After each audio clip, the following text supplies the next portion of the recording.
Now the opportunity for the defendant to make closing argument. Mr. Tucker? Yes. Okay.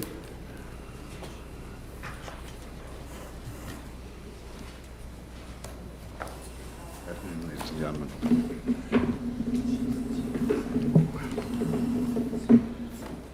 Okay.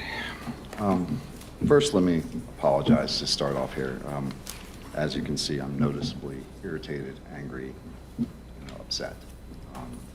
And there's a good reason why.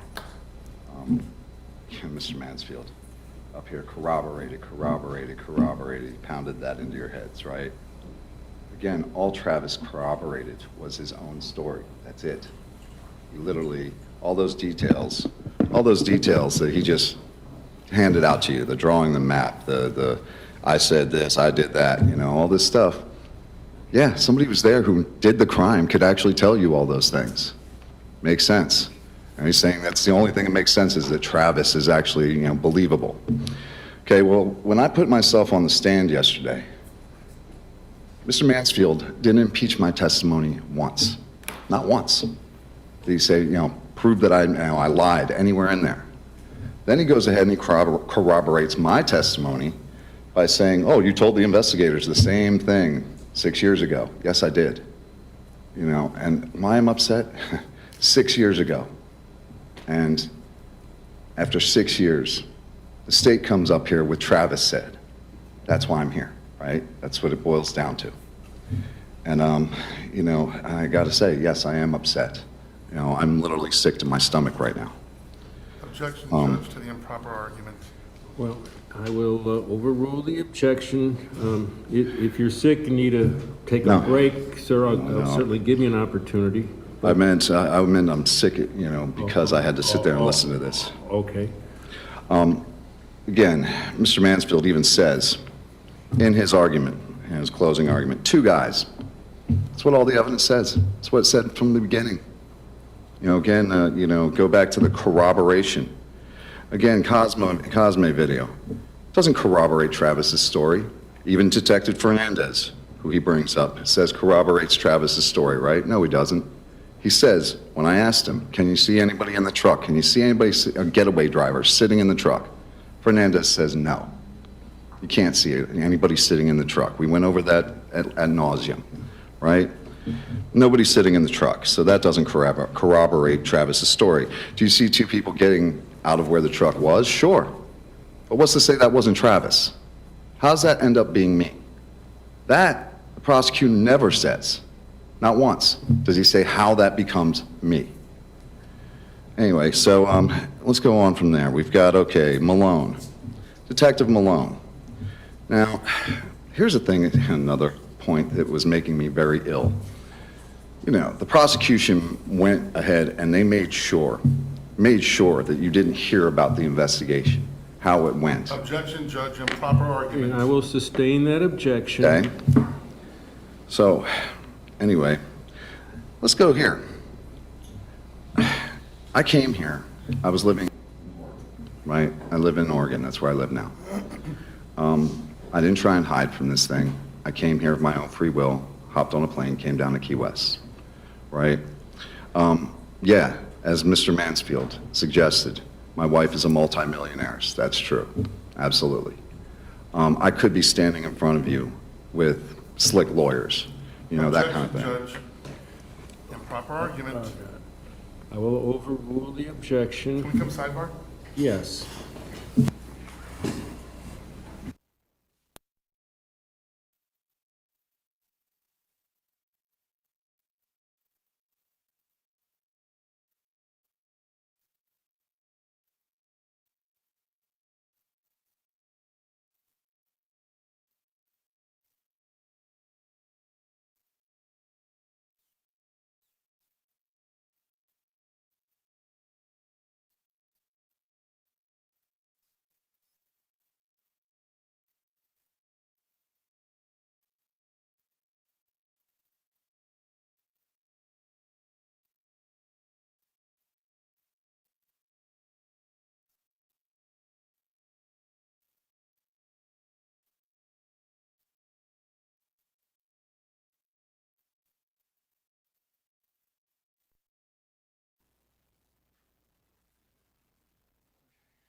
Again, look, I put myself before you guys, and almost every piece of evidence the prosecution wanted to put in, I let them.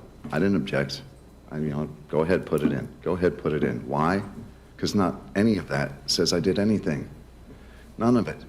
Now, he wants to go to the DNA results, and they want to use inconclusive as a positive, right? That's what they're trying to do. Now, inconclusive means exactly that, inconclusive. And then, to boot, when he starts, talking about the sweatshirt and the gloves, these are things that weren't even recovered from the crime scene, don't have anything to do with the crime as far as we know, right? They were recovered from the warehouse, that's true, somewhere's in there in the warehouse. They didn't put those into evidence. Those weren't found at the crime scene. They weren't found to have the victim's blood or DNA or anything like that on them.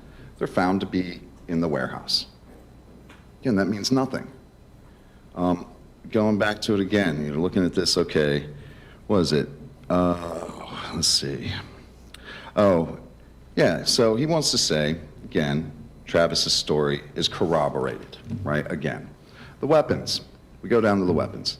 Travis says, a pipe and a knife. Roger Ruggett, who he said is very believable, very credible, right? Okay, he says 2 knives. That's what he says. Now, Paula does say something about a smaller knife later. That's true. And yes, she believes it's to be Roger Ruggett's, not one of the ones that was brought to the scene. And again, it was never put into evidence as something being found at the scene.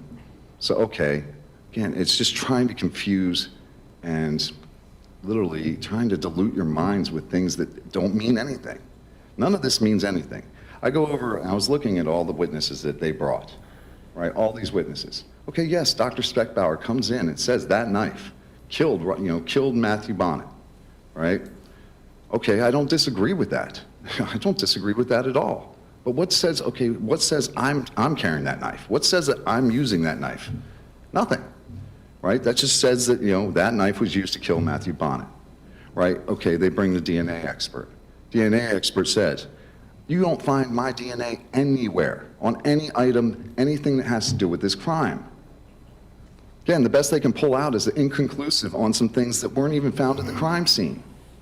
Now, again, I'm not trying to mislead anybody. I'm telling you guys, like I said, I put let them put in what they want, let them put up the testimony they want, anything they wanted. And this is the best they have. After 6 years, and yes, I'm angry. I'm not going to say I'm not. That would be a lie too. I get up there, and I'm looking at this, didn't happen, didn't need to, all right, hold on. Oh, yeah, here we go. This is another one. Talks about corroboration. The clothes. I want to go back to the clothes that people were wearing. Travis's story. He takes us back to the warehouse. We go upstairs. We change into dark clothing. That's what he said. That's what he testified to. Paula, on the other hand, testifies that Rory Wilson's wearing the same clothes, and he actually uses this in his PowerPoint, that Paula testifies, wearing the same clothes she saw him in earlier that day. So where did he change clothes? Again, where'd that happen? Because if he's wearing the same clothes he's wearing that afternoon, then why isn't he in different clothes? Because Travis said he went up and changed. So how's that corroborated? It's not. Again, and then you talk about Travis's testimony, matching the other witnesses, matching the other evidence that's in this case, right? Travis tries to put the knife in my hand. Well, the DNA says differently. Now, again, how do you explain, again, you can say that, oh, well, he may have used gloves. Well, okay, no, again, Travis, he says he doesn't see anybody put on gloves. Nobody else says that either. Okay, so how does that happen? If the knife is in my hand and I'm committing a crime with it, it should have my DNA on it. That's that simple. They use that for that crime. Again, and then go back to the felony murder thing and the whole idea of, you have to, it doesn't matter whether you participated or whether or not that you participated, that you actually killed the person. Well, he can't even prove any of that. You can't prove I was there. You can't prove that I actually committed any crime, that I actually did anything, that I even discussed a crime with them. He can't even prove that. He can't prove one element of his case, not one. You know, and you know, we'll talk about somebody who's being misleading, somebody who's trying to hide things. Okay, he wants to talk about, okay, was it the conversation I had at McDonald's with Paula, right? And how, you know, I discussed how I had the knife, and, you know, not how I had the knife, but how I knew the knife was, you know, it was Matt's blood on the knife, right? But then he doesn't want me to tell you about what interrogators talked to me about when I was down when I was down being grilled all night. You know, what they actually told me, Judge, I'm gonna object. Can we come sidebar? you know? Yeah, okay.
Ladies and gentlemen, yeah, again, you'll have to forgive me, it's upsetting.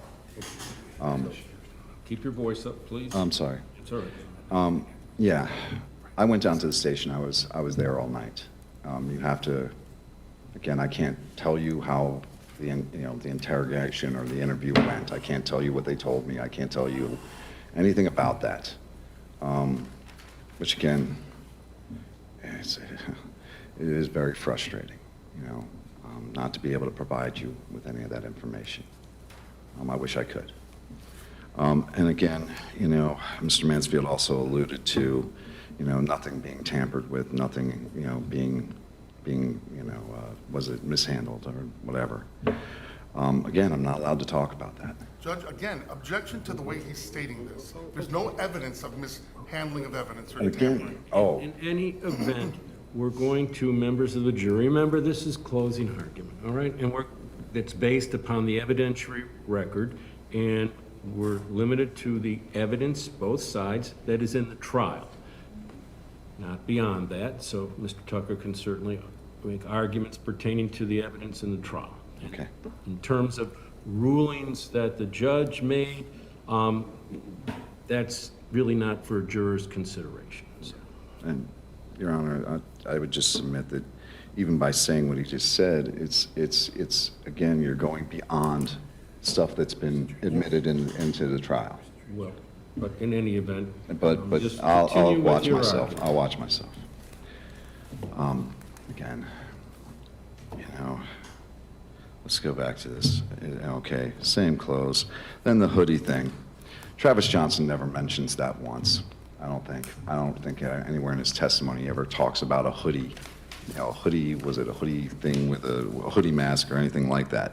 Where that actually comes from is from Paula Belmont's, her testimony. That is there. I don't remember Travis Johnson ever once talking about a hoodie. But he does talk about a neck gaiter. He does talk about that. And the neck gaiter thing, okay, you know, he submits that, oh, it's good for covering up a beard, all this other stuff. It's like, okay, you know, it's also good for covering a face. That's it, right? And you would think, out of all these witnesses we've had, right? Some of them you heard, some of them you haven't, but the ones that you've even heard here, okay, if you have a neck gaiter covering up your face with Jägermeister written all over it, you think somebody probably would have said that. Somebody would have identified that, right? But does anybody? No. They identify it as two skull masks. They identify it as a hoodie thing, you know, depending on which way, you know, what angle I guess they saw them from. You know, I can't say, but I can say this. You would think that, you know, Jägermeister all over your face would probably be something you could identify, I would think. Then we go back to this. It's like, okay, yeah, loves the word corroborated. That was one. You know, I couldn't believe corroborated. There's nothing corroborated here. Then he goes into the masks that, that Travis describes in the video. And again, that's not attributed to me at all. That is attributed to Rory Wilson again. Yes, Rory Wilson apparently wore this skull mask or a demon mask, whatever you want to call. Yes, it's fearsome. It's nasty. I'm not going to say it's not. I've seen it. But at the same time, it's not something that he's saying I'm wearing. It has nothing to do with it, right? So, okay, then you've got the knife. And again, going back to that. Travis had a nice knife collection. I can't testify, as far as, for Travis, but what I can say is he could describe that knife in great detail, down to ball bearings in it. Yet, it's supposed to be my knife. Now, if it's my knife, how do you get in such great detail? I just, again, it doesn't make sense as far as that goes. I mean, the guy, he sits there and he can describe every little detail of this knife, but he's going to try and say it's mine. I can't do that. I couldn't do it back then. I can't do it now. So, again, I don't understand that. Let's see. We got into the, Travis saying that Rory was with that mask, but then he tries to attribute it to me. Knife, great detail. Okay. And, oh, yeah. Hold on a second. Oh, no. We got that one, too. Okay, so, he also makes a big point to talk about what they don't know. What they don't know, right? Okay, which seems to be a lot, right? Again, you look at all the evidence in this case. I can go down the witnesses. I can go down all the evidence in this case. There's not a single thing that says I did anything other than Travis Johnson. That's it, right? And Danielle Malone, based on Travis Johnson, right? She admits that on the stand. Her story comes from Travis Johnson. Okay, well, again, talk about credibility-wise. And he did try and say that Travis threw out my name without being told by Captain Phelps. That's not true either. If you watch that video when you go back in there, that's not true. What she does is says, if I remember correctly, it's we all know who the asshole in this story is, right? Again, and then he replies back, is it Ty? That's not him coming out and saying, Ty did, Ty's the one who did it. That would be a strong statement. That would be, okay, Ty did it. No. Is it Ty? Because he's looking to please Captain Phelps. Now, that's another thing. I did put in the whole Captain Phelps video with Travis, right? So I could show you where that whole getaway driver story came from. She literally tells him the entire story. He parrots it back. All he says is, yeah, that's what happened, right? Now, the details after that, of course he knows the details. He was there. He can go ahead and draw a map. He can go ahead and tell you, man, there's two guys getting out. He can tell you all that stuff. Why? He's there. That's simple. Again, nothing that says I was there. It just says he was there, right? So, okay, you got that. And, the whole parroting back thing, yes, there are things in that, and I knew when I put that video on there. Yes, there's some testimony in there that makes me sound horrible. But again, when you listen to that testimony, but April Walker, she's not here to testify. There's a good reason why. Captain Phelps, who headed the investigation, right? Headed the investigation, the one that's in that video. She's not here to testify. There's a good reason why. Judge, violation of Halliburton Okay, I'll sustain the and ask objection. for curative. Well, you're going to have to approach and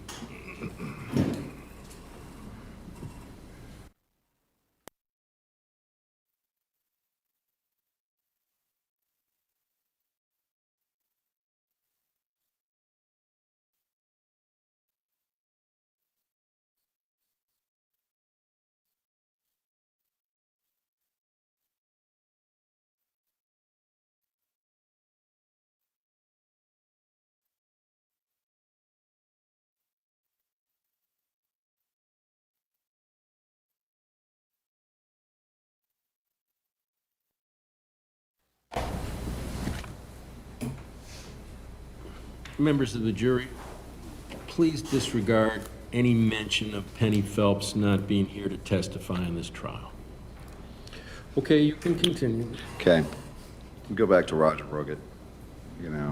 Prosecutor again comes up and he wants to say that, I did like this and I go like this. It's Roger Ruggett, he's talking about the height of the person who actually attacked him, right? Well, unfortunately for the prosecution, Travis is pretty close to the same height as I am, almost, pretty close. And yes, I don't think Roger Ruggett, I think he is a credible witness. I don't think he's lying one bit, and when I asked him if he knew my name, I asked him that because, okay, in the report that they used to get me here, yes, it says specifically that Roger Ruggett said I, within my name, did this.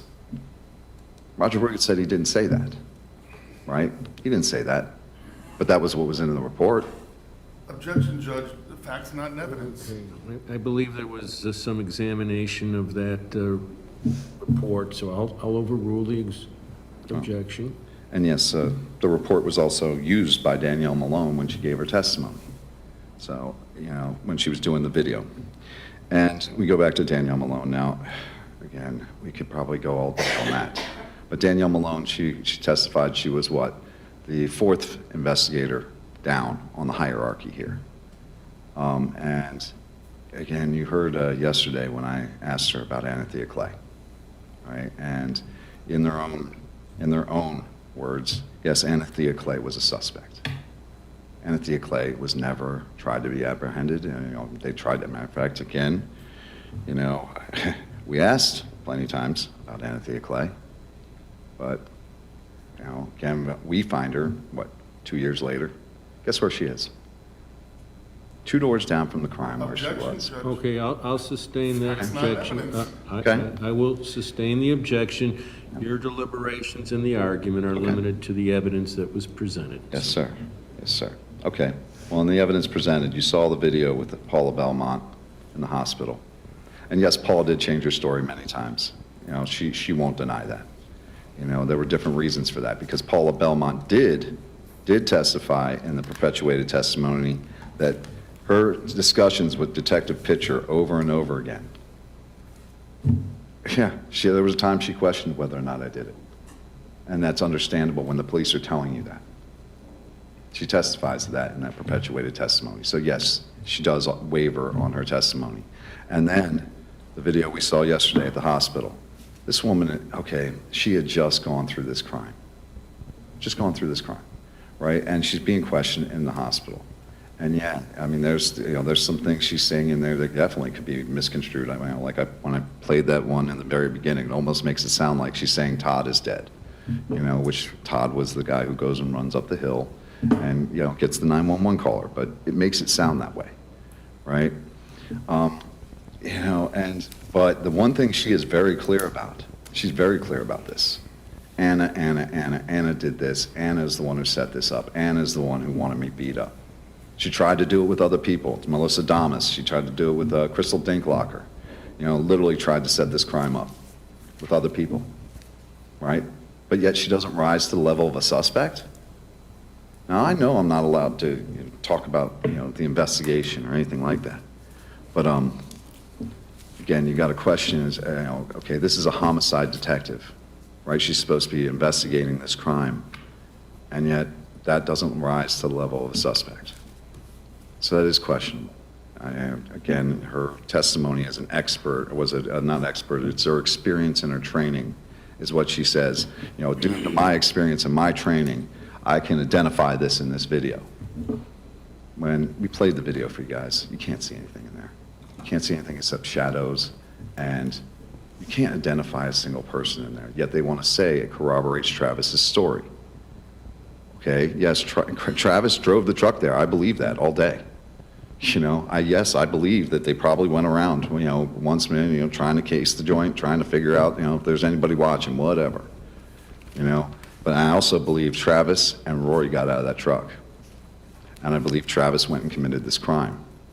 Now, Travis, yeah, when I did my cross on Travis, you saw how he went from being the sweet, innocent, getaway driver to, again,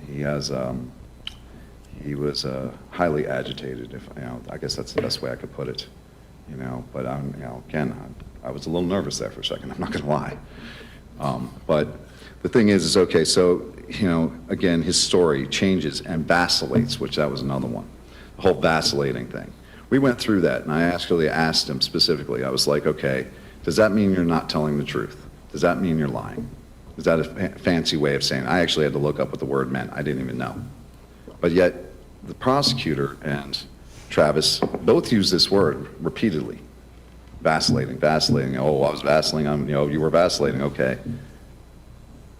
It's a fancy word for saying lying, right? And he I'm going to overrule the objection.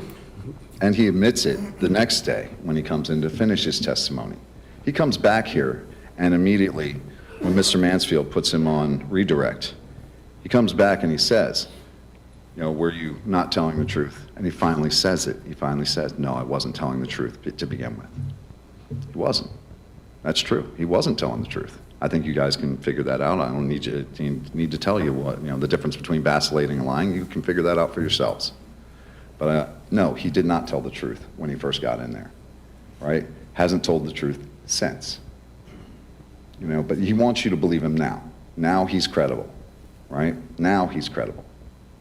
But again, we're talking about the deal again. This man is getting off a life sentence. He's getting out of his part of this crime, by saying that I did this. That's what it boils down to. He's trading my life for his. And yeah, he got a hell of a deal, 5 years. That's what he got, the time he did in jail. And all he has to do is testify against me. Now, again, I get up there, I tell my story. You may not like me. You may not like my lifestyle, anything like that, anything like that. But it doesn't mean I did this, and I got out there and I told the truth. Told it, as I can remember, as much as I can remember the truth, and as much as I'm allowed to tell, because I'm not allowed to say everything. I wish I could. But no, I get up there and I tell my story, and Mr. Mansfield comes up here, and if you look at the questions he asked me, were they about the crime? They weren't about the crime. He pulls out a picture of me with my beard. Look at this guy. Oh, he was staying at Cott's. Like that makes me a murderer because I'm staying at Cott's? How does that play into it? He asked me all these questions that none of them really have anything to do about the crime. It's literally trying to, again, I look, a certain way, I live a certain way, or I live someplace. Again, what's that have to do with anything? Other than trying to confuse you to the facts. The facts are pretty simple, He even says, everything says two people. Everything. Everything in this crime, it says two people except Travis. That's it. And if I'm Travis, yeah. And Captain Phelps goes ahead and tells me, this story. Let me tell you a story, because you're the driver, and you picked them up, you drove them down there. They got out, they did this. Yeah, and you're right. He didn't know about felony murder when he's given this story. He's fully believing that Captain Phelps is going to take care of him. That Captain Phelps is going to make sure that he doesn't get charges on this crime. That's what he's believing. That's true. But again, he doesn't know about felony murder. So now he's tagged with that, right? Well, now the only way to get out of that is to give you somebody else. That's it. And I am upset. I am very upset. I can't tell you how much. It's cost me 6 years so far. Anyway, so let's see. We're going back to Paula's testimony. We went through the consistency on that. Again, when she's in the hospital, she's in a state of, again, she's just gone through this horrible crime. She just saw her friend get killed. And yeah, we don't know if she's on medications. We don't know anything about it other than, yes, she says one thing, and at this time she says something else when she gets, again, a chance to think about it. Actually calm down, maybe not be on meds, and actually think about things. Mr. Mansfield, again, you want to talk about bringing up things that don't mean anything. Okay, yes, Paula and I become friends, and yes, she takes a trip to California, and you allude to her lifestyle. but she was staying at Cots or something like that, but now, oh, but then tries to throw in the fact that I have a wealthy wife. What's that have to do with anything? You know? Has nothing to do with anything. You know, but he's going to throw that in there. You know, I mean, again, this whole corroborates thing. What corroborates Travis's story? That's what you got to look back at. What really does, other than his own testimony? You know, other than the police he told, right? He told his story to the police. Now, whether or not they wanted to believe it, that's up to them, you know, but at the same time, it's the only thing they're using against me. That's it. And when he had his chance, he has me up on the stand. He can ask me anything he wants. And yet, not one thing proved I was lying. Not one. And then he asked me again, you know, going back to the police station, did you tell the same story 6 years ago? Yes, I did. My story hasn't changed. Unlike Mr. Mansfield said, Travis's story hasn't changed the whole time, but I watched it change on the stand. Literally, it went from one day it was this, and the next day it's that. But mine hasn't changed over 6 years, and I haven't taken a deal. I haven't taken a deal to do anything, because again... Objection, Judge, and proper argument. Okay. I'll sustain the objection. All right, let's see. You know, okay, and that's the other one. Travis says he goes to get cigarettes on the video for Florida Keys Electric. Who's to say that's true? Who says that's true? Because me personally, you know what I want to, you know what I would actually submit? Again, if he just committed this crime with Roy Wilson, he's going to go up to, to the Tom Thumb to get cigarettes? Or is he going up there to check out what happened and where Rory is? You know, because I mean, he left Rory behind supposedly, right? Well, wouldn't you kind of wonder what happened if you were him? Wouldn't you want to go check it out? Make sure that, you know, did Rory get busted by the police? Is he going to be talking? Who knows? I don't know. I know he came back with Rory Wilson. I do know that. I know they don't have me on video doing anything, not a single thing, right? No physical evidence, right? So there's no physical evidence putting me there. There is no video evidence putting me there. There is no forensics evidence putting me there. Nothing puts me there committing this crime. Right? Nothing actually puts me even, you know, again, if you want to talk about, you know, the definition, I looked up the definitions, you know, that we have for, you know, felony murder and all, and the other charges. I don't even have to be there, right? But okay, what's to say I had anything to do with it, even if I wasn't there? There's nothing saying I actually, you know, sat here and conspired with those guys. No, it says that at all, right? And again, for as much as Mr. Mansfield doesn't like my story, he hasn't shown anything that says is wrong. So, okay, you know, and when you talk about who's going to be believable, yes, and okay, Paula Belmont, yes, she does eventually realize that it was, you know, again, that voice did not match mine. And it may have been because we became friends. I don't know, right? I really don't. I'm not her, I can't tell you that. But I do know that, yes, she realizes that that was not the same voice she heard, right? Okay, I like I said, I can't speak for her, you know.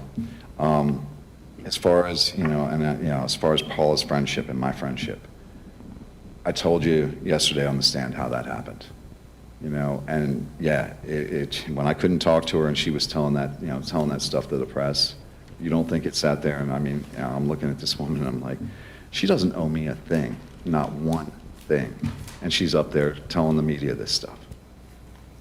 And yeah, it was hard to sit there and watch that and not be able to talk to her. And you want to know the first thing I said to her? First thing I said to her is, "You're an idiot." That's what I told her. Objection, Judge, facts not All right, evidence. we'll sustain the objection. Anyway, so to suggest that Paula has any motives other than, again, trying to give what she knows about this crime. Matt was her friend, too. No, I'm not her only friend. Matt was her friend for a very long time. And if she thought I had anything to do with it, she did testify to this. What was the words? I could burn in hell like the other two. Yeah.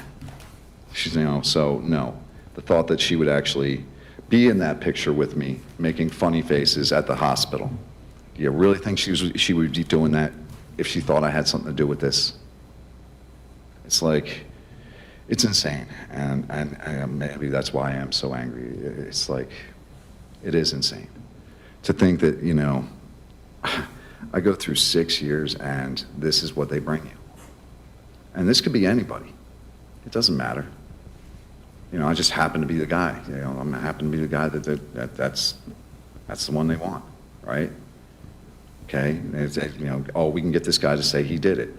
Okay, I don't even see the logic in that.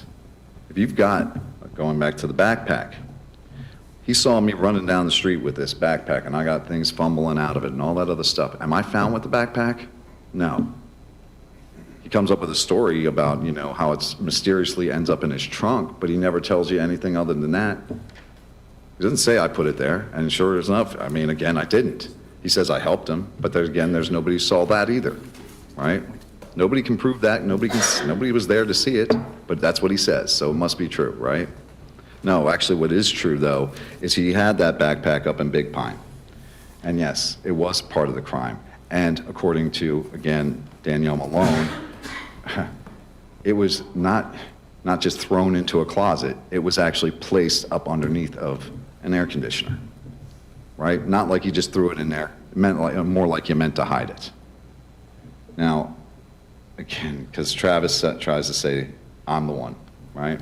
I'm the one who had it. No, I'm not. And I keep on going through all these things that he says corroborates this stuff. Oh, I'm sorry, bless you. You know, and then, okay, he says he wasn't shown those videos. You know, he wasn't shown the Cosme videos until after, you know, until after his confession, right? Or no, he wasn't shown until after his confession. Yeah, it's true. He gave a confession, but he doesn't actually talk about the different things in the videos until after they show it to him. He confesses he was there. He takes, oh, I'm the getaway driver. Yes, just what you said, Captain Phelps, I'm there. You know, I'm the getaway driver. He says that he confesses to. But he doesn't give the details until after he sees the videos. That's what happens after that. You know, because I mean, there's a difference between the confession and the videos. So, okay, then we go back to, the vacillated thing. I mean, we already covered that. And let's see, oh, that was another one, Paula. You know, the prosecutor liked using Paula's statements when he wants you to believe they're true. But then he, you know, again, when they're about me, when they actually have something to say about me, then they're not true, right? So it's only true if it backs up the prosecutor's story, not mine, right? But I will say this, is Paula did say that she wasn't sure, but Travis could have been the guy who was with Rory Wilson earlier that day when they came over in the afternoon. She says that. Now, she wasn't sure. She didn't know Travis. I mean, you know, that part everybody agrees to. And could she identify, you know, positively identify him? Not at that time, right? But she does say that it could have been, could have been Travis.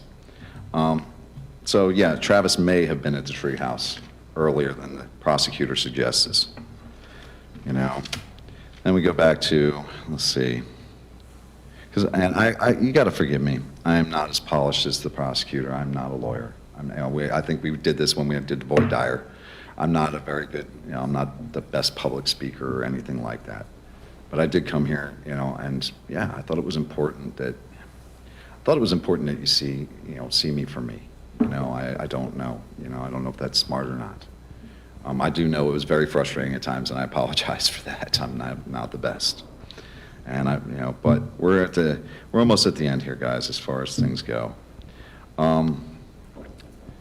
Yeah, we already did this as far as I haven't been able to tell you the whole story, and that kind of.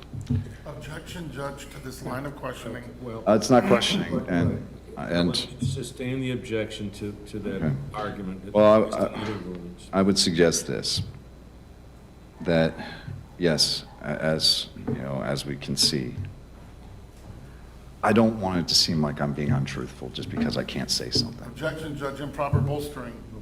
I will sustain the objection. Okay. Well, Okay, we got the, Paula says the knife is Rogers.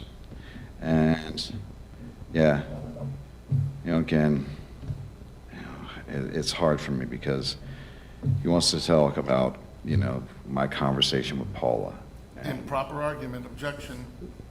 Well, I believe he's referring to the McDonald's. Yes, I case. was. Okay, so we'll overrule the objection, so just go ahead. Anyway, I was talking about that. And going back to that, again, the prosecutor submits to you, there's no way I could have known whether or not Matt's blood, whether it was Matt's blood, Paula's blood, whoever's blood on the knife.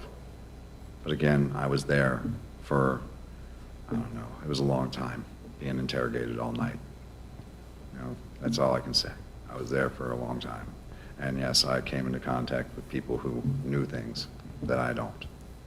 So submitting submitting to you that there's no other way I could have known that is very misleading. And that's what look, when you guys go back there, I do think we made a great choice as far as the jury. I do. We've tried to find people who are going to look at this and look at the evidence. And when you go back there and you look at the evidence, don't believe my words, don't believe his words, I guess. Look at the evidence and see what it says. The evidence in this case, I'm not, maybe, again, you don't have to like me. You don't have to think I'm, I don't even, you may think I'm the biggest, Objection, Judge, whatever. to the pandering. Well, I'm going to overrule the objection. Anyway, what I'm asking you to do is just look at the evidence. That's it. Look at what it says. And if it says that, I did something, if you think that, man, I did something based on that evidence, okay, fine. But if you're going to, again, I look at it now and I'm like, really? It comes down to whether or not you believe Travis. That's what it comes down to. And whether or not you believe me, I don't know. I'm not going to tell you what to think. This whole corroborating thing, that's for you to decide. It really is. Do you think that evidence actually says I did something? If you don't think it did, then man, I would submit that's reasonable doubt. I don't see where there isn't reasonable doubt in here, but that's not for me to decide. I know what I did that day. I know what I didn't do that day. You guys don't. So I'm going to have to trust you. I'm going to have to trust that you're going to look at the evidence, you're going to look at the videos, you're going to look at all this stuff. And then you're going to decide. I mean, I can't tell you what to think. But what I can tell you is, I can tell you that it's not as the state would suggest. State, they say they've made their case, they proved every element of their case. How is that proof? How's one man's word against another? How's that proof? So I don't know. I mean, like I said, I'm not going to give you a whole big slick speech, but one of the things when I was talking about the lawyers and whether or not I needed lawyers, and maybe I did, I don't know. But I'll tell you this. I felt the truth doesn't. Objection, Judge. Overrule the objection. I felt like, Sidebar? Yes.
back to that.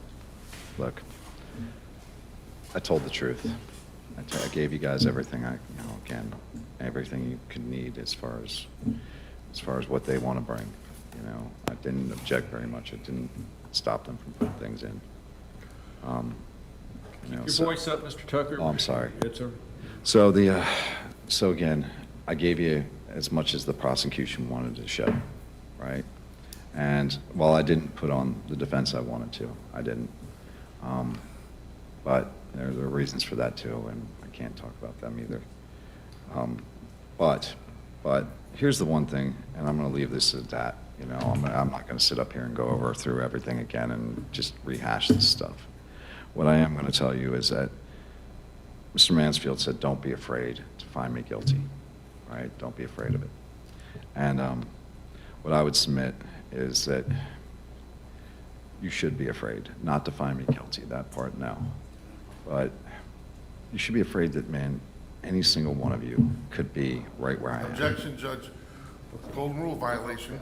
I'll sustain that objection. But Well, apparently I need to study up on my closing arguments, but I think you guys got the point. There's no evidence in this thing. We've already talked about that.